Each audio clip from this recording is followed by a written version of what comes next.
Selamat pagi sedulur Indonesia yang berbahagia.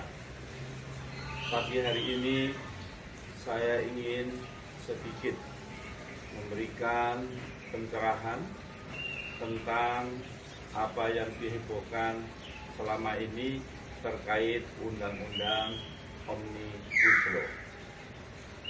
Kita sangat prihatin di dalam 4 hari ini demo yang sebenarnya berlangsung dengan tertib, tetapi pada hari Kamis kemarin berujung pada kericuhan, keributan, dan pembakaran fasilitas umum yang terjadi di berbagai titik di seluruh Indonesia. Sedulur Indonesia yang sangat berbahagia, apa sih sebenarnya Omnibus Law ini sehingga kita meributkan hingga kita saling berkonflik dan merugikan para pihak, termasuk pembakaran fasilitas umum. Omnibus Law ini sebenarnya merupakan yaitu undang-undang sapu jagat, undang-undang yang merangkum berbagai aturan perundang-undangan yang selama ini dinilai tumpang tindih dan saling bertabrakan.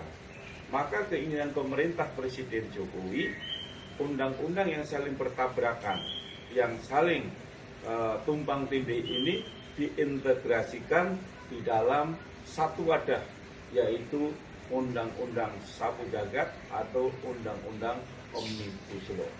Nah, di dalam undang-undang ini merangkum banyak sekali berbagai aturan, yaitu kurang lebih 79 undang-undang yang di dalamnya terdiri dari 1244 pasal. Maka keinginan pemerintah, undang-undang yang selama ini saling bertabrakan dan saling tumpang tindih yang sehingga merugikan banyak pihak dan juga masyarakat, maka pemerintah menyatukan di dalam wadah Undang-Undang Omnibus Law. Nah, di dalam undang-undang ini sebenarnya ada 11 klaster di dalam undang-undang. Tetapi mengapa di dalam akhir-akhir ini yang diributkan adalah terkait Undang-Undang Cipta Kerja. Ini mungkin karena Undang-Undang Cipta Kerja ini menyangkut banyak orang, yaitu para tenaga kerja dan buruh. Tapi sedulur Indonesia yang sangat saya banggakan, mari kita ulas satu persatu di dalam undang-undang tersebut. Kita harus membaca lebih teliti sehingga kita akan memahami lebih dalam. Jangan sampai kita belum membaca, kemudian ada hoax yang disebarkan melalui media sehingga kita mudah terpancing dan terprovokasi. Nah, ada beberapa isu ya yang di situ merugikan masyarakat, terutama kaum buruh.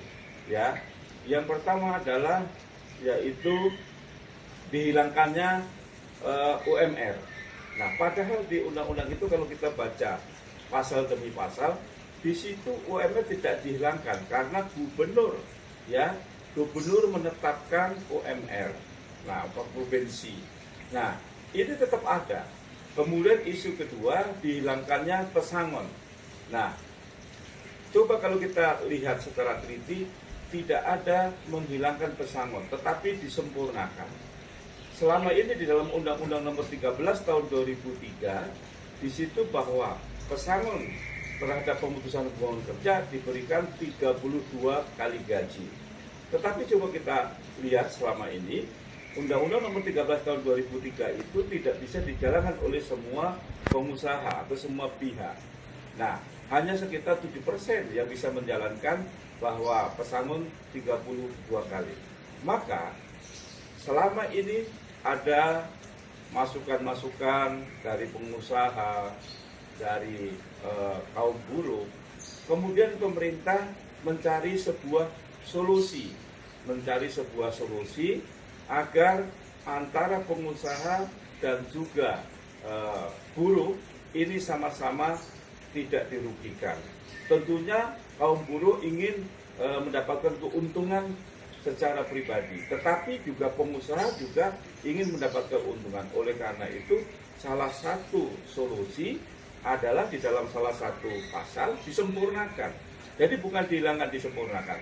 Yang tadinya 32 kali maka menjadi 25 kali. Di mana 16 kali itu ditanggung oleh pengusaha dan 9 kali ditanggung oleh pemerintah, dalam hal ini BPJS Tenaga Kerja. Nah, ini merupakan solusi. Sedulur Indonesia yang berbahagia, mari kita berpikir jernih. Tatkala para pengusaha atau investor ini tidak merasa nyaman karena regulasi yang sangat memberatkan, maka akan banyak investor yang hengkang dari Indonesia, sehingga banyak pabrik-pabrik tutup atau perusahaan-perusahaan tutup, sehingga akan menimbulkan pengangguran yang masif. Apa itu yang dikehendaki oleh kita semua? Saya kira tidak. Oleh karena itu sebenarnya Undang-Undang Omnibus Law ini merupakan sebuah solusi dari pemerintah. Pemerintah memberikan sebuah solusi menanggung, yaitu 9 kali gaji, ya. Ini memang berat bagi pemerintah, tetapi inilah salah satu pemerintah untuk melindungi rakyatnya. Tidak mungkin pemerintah ini punya maksud untuk mengesarakan masyarakatnya, terutama buruh. Tapi inilah bagian dari solusi yang bisa diambil di dalam situasi yang sangat sulit ini. Kemudian yang kedua, yang ketiga adalah adanya isu tidak adanya cuti. Nah, coba dibaca secara teliti. Di situ tidak dihilangkan, di situ tetap ada, hanya disempurnakan. Untuk izin bagi kaum perempuan, untuk izin haid pertama tetap ada. Kemudian saat melahirkan tetap ada. Kemudian izin cuti untuk hari-hari raya besar, ya, atau hari-hari besar atau hari raya, ya, agama itu juga tetap ada. Nah, terus di mana letak dari kesalahan Undang-Undang Omnibus Law ini? Ini kesalahannya karena yang pertama mungkin kurang adanya sosialisasi dan mungkin adanya yang memprovokasi bahwa isu dari Undang-Undang Omnibus Law ini diramu sehingga untuk menakut-nakuti para buruh dan juga masyarakat agar buruh dan masyarakat bergerak. Mari kita berpikir secara jernih para sedulur Indonesia. Bahkan kalau kita lihat secara jernih, di dalam Undang-Undang Omnibus Law itu banyak, yaitu keuntungan-keuntungan, ya, termasuk ya yang dulu diributkan terkait dengan perizinan. Dengan adanya Undang-Undang Omnibus Law ini, UKM ya akan tumbuh dan berkembang karena perizinannya dipermudah, kemudian UKM mudah, ya, persyaratannya mudah sehingga banyak UKM yang berkembang.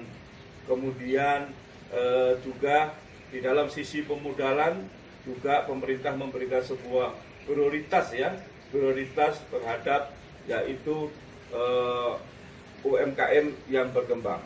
Kemudian juga birokrasi yang tidak rumit. Nah, ini akan diintegrasikan melalui data tunggal, yaitu data dari BPS.